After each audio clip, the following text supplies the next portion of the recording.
Comment down below where you're watching from and don't forget to like and subscribe if you hate Karen.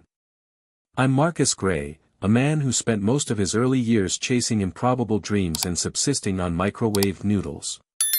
At 39, a breakthrough with my fledgling tech venture, Modulus Minds, catapulted me from tinkering in my aunt's attic to touring properties I once only scrolled past online. Suddenly, I could afford a genuine house, no cramped studio, but a sprawling ranch on the outskirts of Riverbridge Grove. The space practically begged for a custom swimming pool, a backyard oasis I'd always imagined but never dreamed I'd actually build. The first few weeks in Riverbridge Grove were a surreal blend of pride and caution. As a black man in a mostly white suburb, I braced for sidelong glances and whispered judgments. Still, I was confident enough to think that a little goodwill and friendly banter might smooth over any differences. After all, neighborhoods thrive on camaraderie, right? But that was before I encountered the neighborhood council, a watchdog committee that governed everything from fence heights to the acceptable color palette for porch furniture. Overseeing it all was Lorraine Fitzgerald, the council president and the undisputed queen of mundane regulations. Picture a sleek platinum bob that never moved in the breeze, topped off by an expression equal parts condescension and forced politeness. People warned me about strict neighborhood rules, yet I'd never imagined yard gnomes could be considered contraband or that mailboxes had to meet precisely measured beige standards. Lorraine took these rules dead seriously. She seemed to relish the council's broad authority and wore her title like a badge of honor. Her presence popped up everywhere, on community flyers, in the monthly bulletin, and, occasionally, at the edge of my driveway, arms folded in silent judgment. At first, it was almost comical. I'd catch Lorraine eyeing my newly planted flowers, bright marigolds and tall sunflowers, a stark contrast to the rigidly trimmed hedges around us. I decided to shrug it off. Maybe she was just concerned about property values, or she'd never seen sunflowers so close to the road. But it quickly escalated. I found neatly typed notes in my mailbox, cautioning me about unconventional horticulture. It was obvious who sent them, though she never signed her name. Then, one afternoon, I spotted her at my property line, a pair of binoculars in hand. She surveyed my yard like it was an alien landscape that needed classification and possible quarantine. That was when I realized I wasn't just dealing with a typical suburban fuss budget. Lorraine Fitzgerald was more than a rule keeper, she was an enforcer, convinced she had the moral high ground. All that would have been tolerable if I hadn't already begun the process of installing a pool out back. I suspected Lorraine disapproved of the idea, but I never guessed just how far she'd go to make her displeasure known. Little did I know my dream of a private pool paradise would become the lightning rod for a battle of wills, and it was only just beginning. In my mind, a pool was the ultimate symbol of success. The day the contractors finished pouring concrete and tiling the perimeter, I felt a wave of triumph. Even though Riverbridge Grove boasted immaculate lawns and painstakingly landscaped shrubbery, nothing matched the glimmer of water under the summer sun in my own backyard. This was my statement piece, and I couldn't wait to share it with friends. On a bright Saturday afternoon, I fired up a charcoal grill, cranked some old-school R&B, and watched the shimmering reflections dance along the water's surface. Invitations had gone out to a small circle of buddies. People who'd been there when I was scraping by on discount groceries, uncertain if my startup, Modulus Minds, would ever turn a profit. Now, we were feasting on hearty ribs, chicken wings, and enough sides to feed a small army. Laughter mingled with the smoky aroma of barbecue sauce, and it felt like the embodiment of the dream I'd been chasing. That was when Lorraine Fitzgerald appeared. While I'd grown used to occasional glimpses of her ominous presence, seeing her perched at the fence, arms rigid at her sides, was something new. Her gaze was frosty, cutting through the lively atmosphere like a sharp blade. "Mr. Gray," she called out, her tone dripping with thinly veiled contempt. "We need to talk about that pool." I set down my plate of brisket and wiped my hands on a napkin. "Yes, Miss Fitzgerald?" I asked, trying to remain polite. "Everything's in compliance, I promise. I got all the permits from the city. She scowled, her platinum bob entirely unmoved by the breeze. It's not just about permits. This neighborhood council has bylaws. Standards of decorum. I'm concerned you're flagrantly ignoring them. Her emphasis on standards made me bristle. I read the guidelines, I replied, trying to keep my voice level. No fence height violations, no unapproved additions. The pool is well within the property line. Lorraine jutted a finger into the air. That's debatable. And another thing, I'm not convinced you're an official member of this council. If you never signed the membership agreement, you might be in breach of local regulations just by having that pool. I nearly choked on my own spit. Not a member. I purchased this house legitimately. I pay taxes. Are you implying I can't live here without your personal approval? She offered a tight-lipped smile. We'll see, Mr. Gray. Let's just say, I intend to look into it further. With that, she pivoted on her sensible shoes and walked away, leaving an air of tension behind. The following week, I dreaded the sight of any new mail. Sure enough, a glaring, neon-pink envelope arrived, bearing the return address of Fitzgerald vs. Gray. Inside was a letterhead rife with legal jargon, referencing something called Section 3, Clause 18, Subsection D, about unauthorized recreational structures. I was dumbfounded. A lawsuit? Over a pool? My confusion soon turned into outright irritation. What was Lorraine's endgame? Did she really think she could force me to fill in my pool or tear out my deck if I didn't meet some obscure bylaw? I had half a mind to toss the whole thing in the trash. But an uneasy sense told me this was more than an empty threat. Still, I tried to stay calm. I contacted the city clerk, double-checked my building permits, and confirmed I had the right to that pool. Everything was legit on my end. But the bigger question was membership in the neighborhood council. I'd assumed it was automatic, like typical homeowner associations, but I never received formal documents. Maybe a paperwork slip-up had occurred. Maybe Lorraine was exploiting a bizarre loophole. When I reached out to my new neighbors, I got mixed reactions. Some folks shrugged, telling me Lorraine was a stickler for rules and it would blow over. Others, especially those who'd butted heads with her before, warned me she never backed down once she set her sights on a target. One older resident sighed and said, Lorraine can't stand it when people challenge the status quo. If you didn't cross every T on your membership forms, she'll throw the entire rulebook at you. Realizing I was about to enter a legal battle, one I never asked for, I dialed up a lawyer recommended by a friend. My gut churned, but my resolve hardened. This was my home, my property, and I wasn't about to let a neighborhood council president rob me of the dream I'd worked so hard to build. With that decision, the lines were drawn. My pool wasn't just a backyard amenity anymore, it was becoming the focal point of a suburban power struggle. And judging by Lorraine's zeal, I knew she'd bring everything she had. Well, if she wanted a fight, I was prepared to hold my ground. The first sign that my membership status really was in question arrived in the form of a thick manila envelope delivered to my door one morning. I tore it open to discover pages upon pages of typed reports, council bylaws, and references to something called the Riverbridge Charter. It was all courtesy of Lorraine Fitzgerald, of course, who seemed determined to bury me in bureaucratic nonsense. But the real bombshell was an official letter explaining that the sale of my home included a conditional membership in the neighborhood council, one that evidently had never been finalized.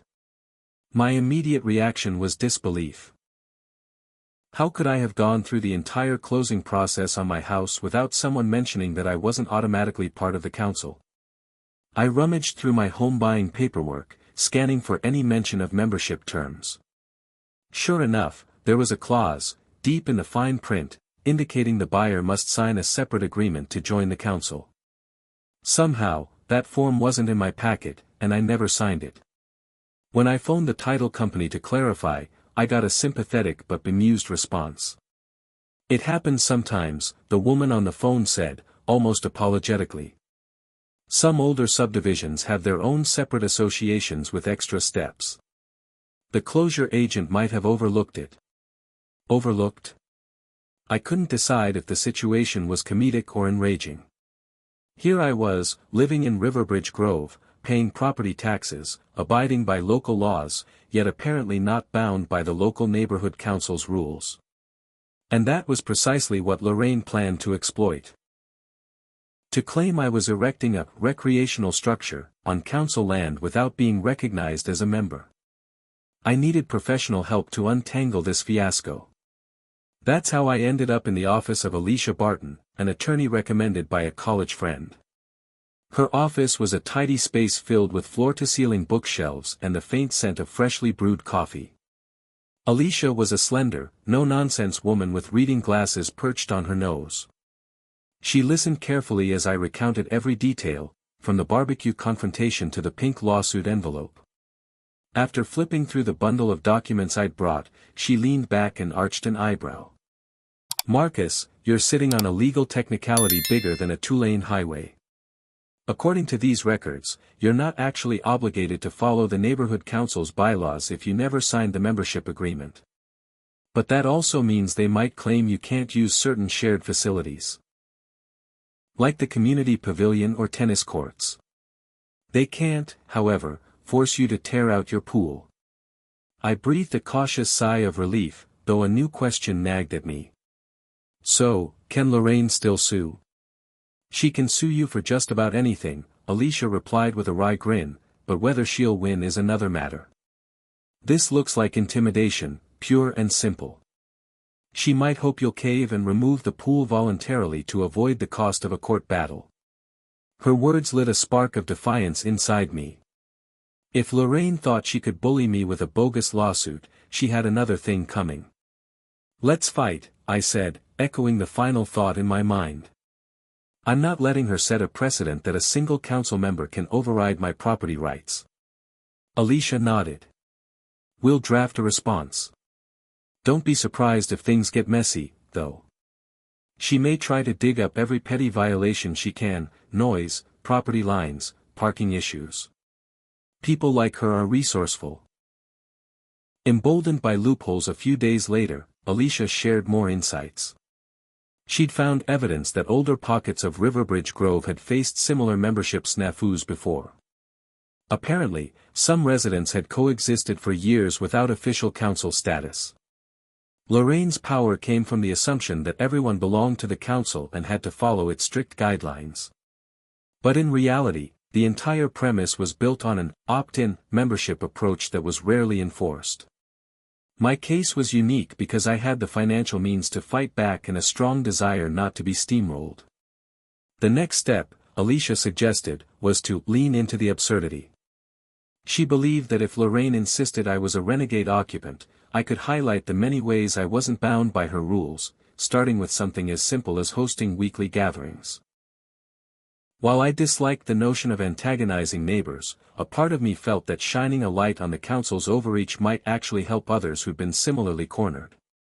A rebel with a pool in the weeks that followed, I embraced Alicia's advice wholeheartedly. First, I set up a weekly, Friday night splash party at my pool. Sure, it was a bit of showmanship, but my circle of friends loved it.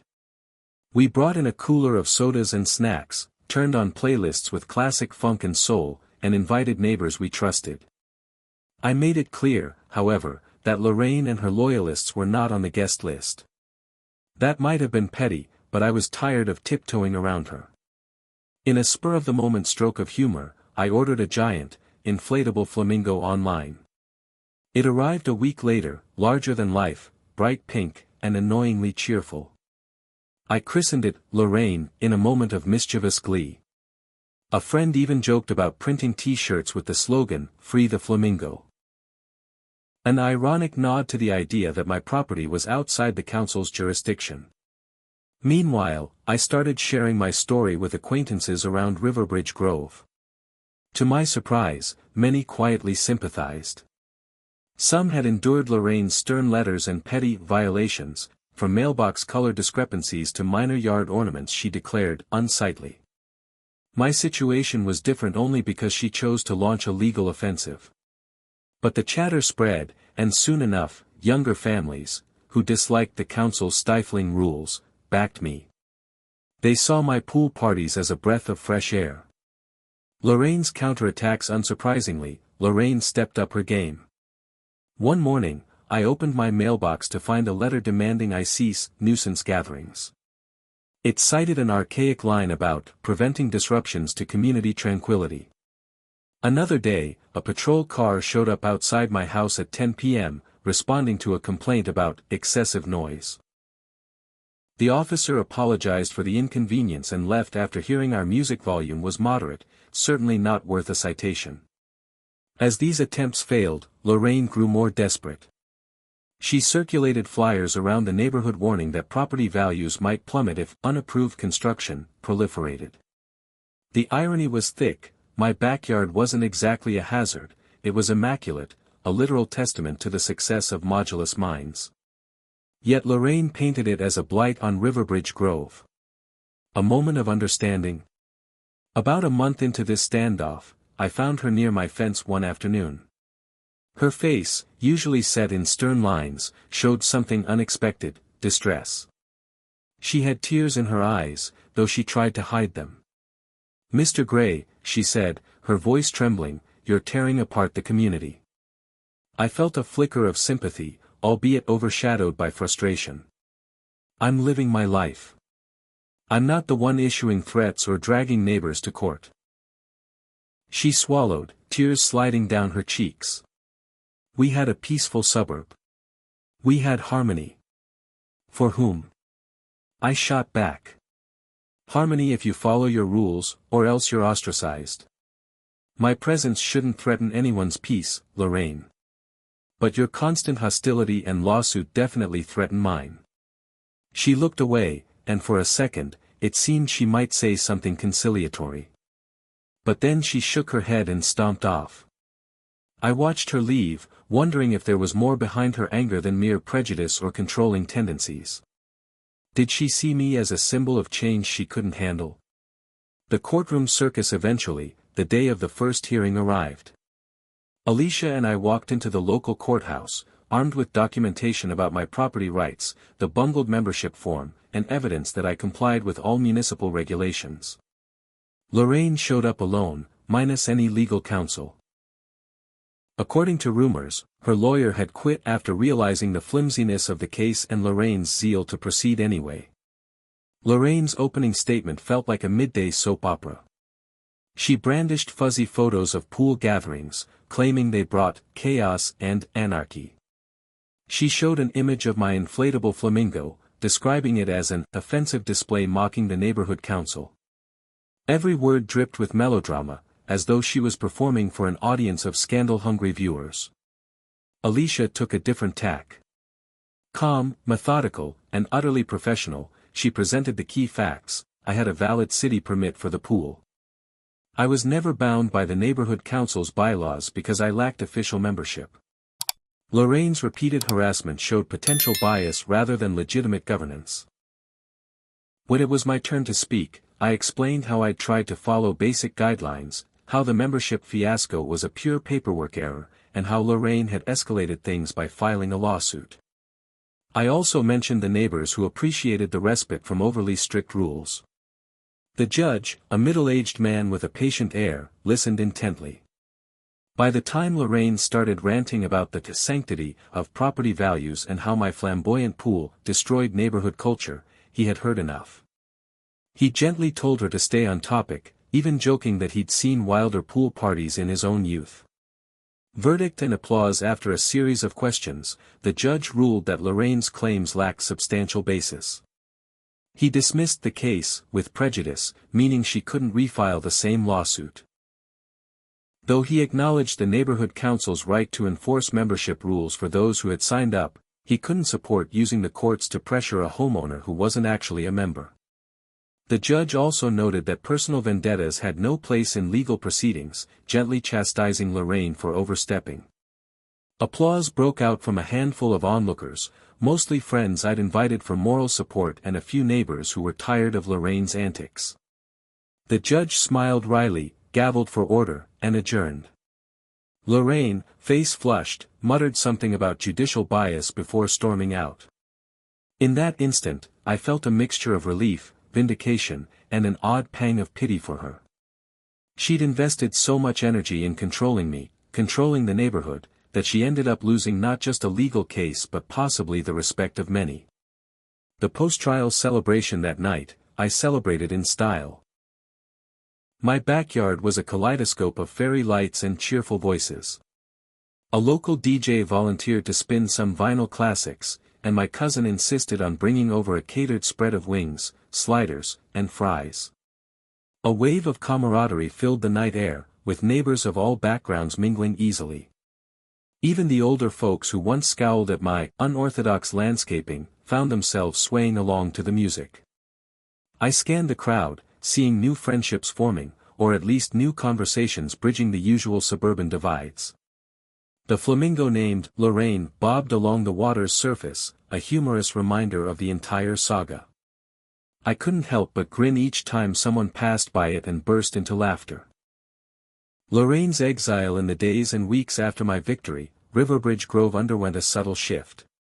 People who once tiptoed around Lorraine's rules discovered they could speak up, voice concerns, maybe even question whether yard gnomes were truly a threat to society. Several of Lorraine's staunch allies distanced themselves, disappointed that she'd wasted time and possibly neighborhood council funds on a fruitless court battle.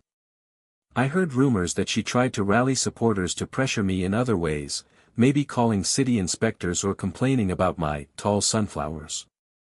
But with the lawsuit done, and the court scolding fresh in everyone's minds, fewer people took her seriously. Her phone calls went unanswered. Her invitations for council meetings found little interest. Privately, I wondered if she felt lonely, cut off. I remembered that moment at my fence when tears had brimmed in her eyes, a raw glimpse beneath the prickly exterior. Did she regret what she'd done, or was she still convinced she was the guardian of some righteous cause? Setting the stage for change regardless of Lorraine's feelings, the bigger story was how the community felt freer. Some neighbors organized a block party, inviting local musicians to perform and handing out snacks. Others talked about starting a community garden. Freed from the fear of petty citations and lawsuits, creativity blossomed. A wave of fresh energy swept through the neighborhood, turning it from a quiet, rule-bound enclave into a place that actually felt like home. As for me, I cherished the simpler joys, floating on a raft in my pool after a long day of coding for Modulus Minds, hosting relaxed get-togethers without scanning for council spies, and greeting folks who strolled by with a genuine smile. The conflict had been stressful, but it also forged connections. People now recognized me as Marcus Gray, the guy who stood up to the council. Some would stop by just to chat or ask for advice on dealing with minor infractions or random letters from the neighborhood. In a sense, my unintentional crusade against Lorraine's overreach turned me into a local figure. I hadn't sought that role, but maybe it was necessary. A single case of pushback had undone a culture of silent compliance. It felt good to see positivity bloom where tension once ruled. At times, I couldn't help but think of the entire saga as a comedic farce, like a sitcom plot that ended with an uplifting finale. But real life wasn't so tidy. I knew Lorraine might still attempt to retaliate or stir up trouble in new ways. Yet at least for now, the victory belonged to me, Alicia, and every neighbor who believed we could enjoy our properties without living in fear of arcane bylaws or personal vendettas. My pool, ironically the initial point of contention, became a symbol of personal freedom. It wasn't just a place to swim. It was a testament to the lengths I'd gone to protect my right to exist on my own terms. And with the court's backing, I could finally relax, watching the sun set over my kidney-shaped retreat, secure in the knowledge that I had every right to be here. In the aftermath of the trial, a transformation swept across Riverbridge Grove. The judge's dismissal of Lorraine's lawsuit didn't just free me from legal worries, it set the entire neighborhood on a new trajectory.